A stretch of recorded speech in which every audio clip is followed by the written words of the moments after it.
ನೋಡ್ತಾ ಇದ್ದೀರಾ CBT Kannada TV.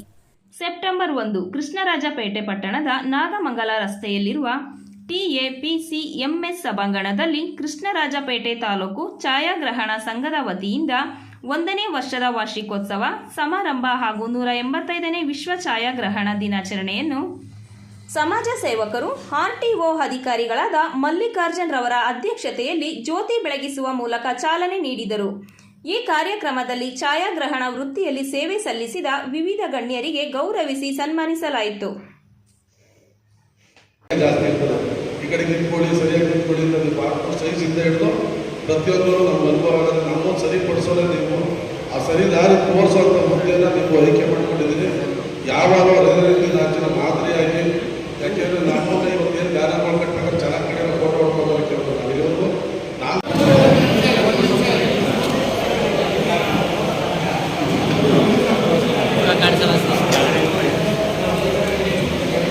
Sir Sridhar sir ಕೆಳಗೆ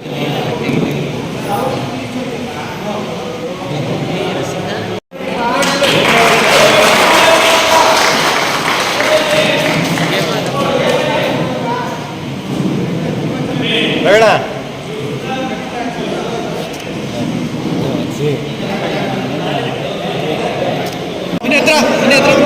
ಸಾಲಕ್ಕಿಲ್ಲ ಪ್ಲೇಸ್ ಜಾಗ ಸಾಲಲ್ಲ ಹಿಂದೆ ಬನ್ನಿ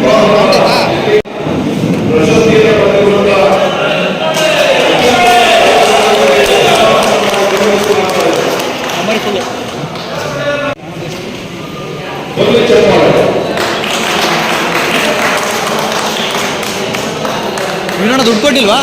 ದುಡ್ಡು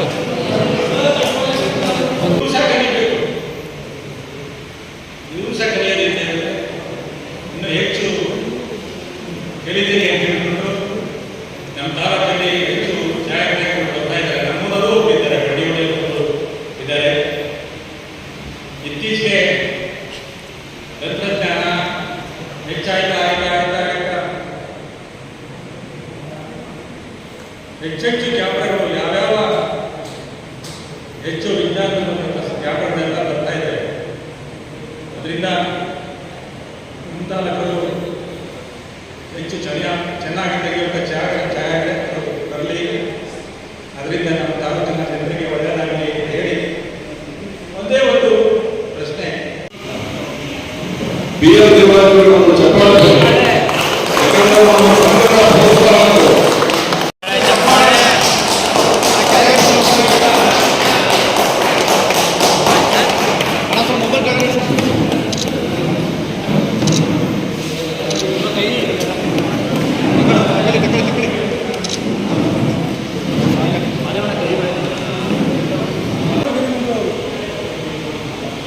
ಇವತ್ತಿನ ಪರಿಸ್ಥಿತಿ ಏನಾಗಿದೆ ಅಂದರೆ 16 ವರ್ಷ ನುರಿತ ಅಥವಾ ವೃತ್ತಿನಲ್ಲಿ ಇರ್ತಕ್ಕಂಥ ಛಾಯಾಗ್ರಾಹಕರು ಇದ್ದಾರೆ. ದಶಕಗಳ ಕಾಲ ಕೆಲಸ ಮಾಡ್ಕೊಂಡು ಬಂದಿದ್ದಾರೆ. ಆದರೆ ಇವತ್ತಿನ ಪರಿಸ್ಥಿತಿ ಯಂಗರ್ ಜನ್ರೇಷನ್ ಇರ್ತಕ್ಕಂಥವ್ರು ಮತ್ತು ಕಾಂಪಿಟೇಷನ್, ಈ ವೃತ್ತಿಯಲ್ಲಿ ಇರ್ತಕ್ಕಂಥ ಕಾಂಪಿಟೇಷನ್ ಯಾವ ರೀತಿ ಬಂದಿದೆ ಅಂದರೆ 20-30 ವರ್ಷದಿಂದ ಮಾಡ್ಕೊಂಡು ಬಂದಿರೋರಿಗಿಂತ ಮುಂಚೆ 2 ವರ್ಷ ಅಥವಾ 2 ತಿಂಗಳು ಅಥವಾ 2 ದಿನದಲ್ಲಿ ಕಲ್ತ್ಕೊಂಡು ಕೂಡ ಮುಂದೆ ಹೋಗ್ಬೋದಾದಂಥ ಅವಕಾಶಗಳಿದೆ. ಅದರಿಂದ ಏನಾಗುತ್ತೆ, ಹಿರಿಯರಿಗೆ ಅವಕಾಶಗಳು ಕಡಿಮೆ ಆಗ್ತಾ ಇದೆ.